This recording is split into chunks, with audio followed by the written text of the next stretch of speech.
Welcome back. We are in Proverbs chapter 29, verse 12 today. Verse 12 says, "If a ruler pays attention to lies, all his servants become wicked." So yes, if a ruler will be easily swayed by a lie, then guess what? His servants are going to lie. They're going to lie to get him to do what they want him to do. And we see that also throughout all of the New Testament or the Old Testament, especially in the lands of Persia and Babylon.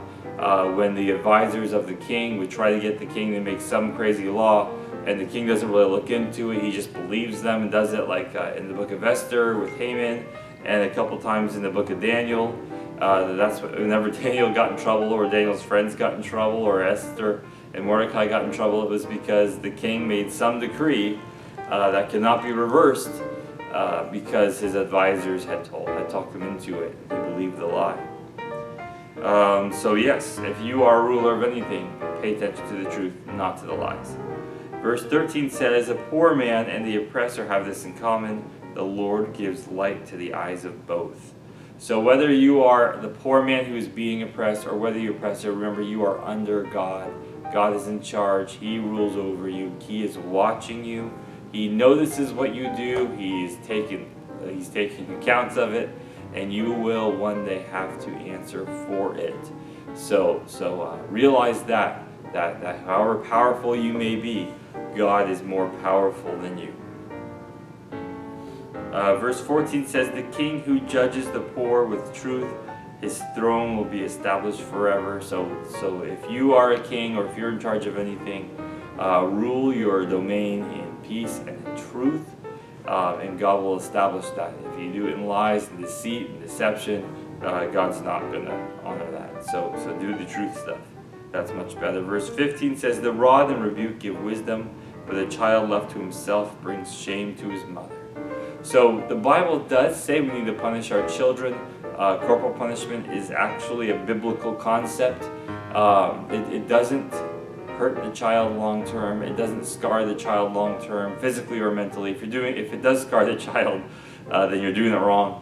But parents don't want to harm their children. They want the best for their children, and really, what's best is for them to learn what's right and wrong from a young age.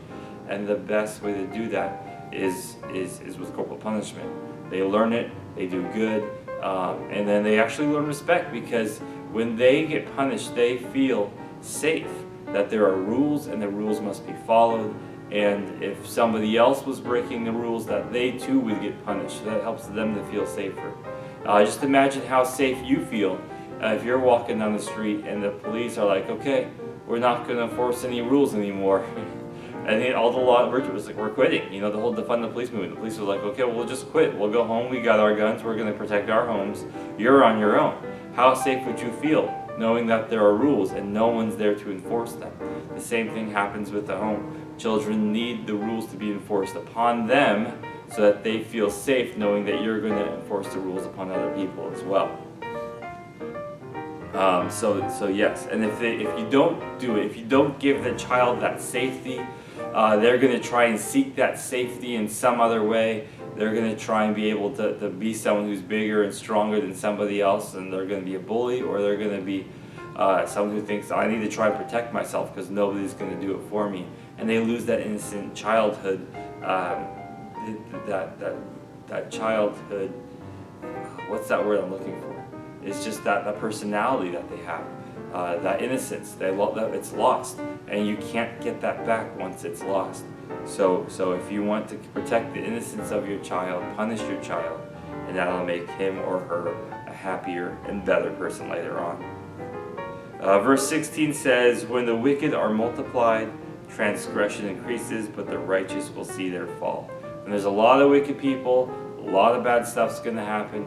It's only going to be for a short time. The righteous will endure. And we know this to be true in the end days. After the 7 years of tribulation, some people actually do make it in the millennium. And in the millennium, we get to rule and reign with Jesus. And then after the millennium, we get to be in New Jerusalem, the new heaven, the new earth, and with him forever. And the righteous will rule forever, and we will be there forever. The wicked are only temporary. And I guess that's all for today. We'll pick it up in verse 16 next time. I'll see you then. Bye.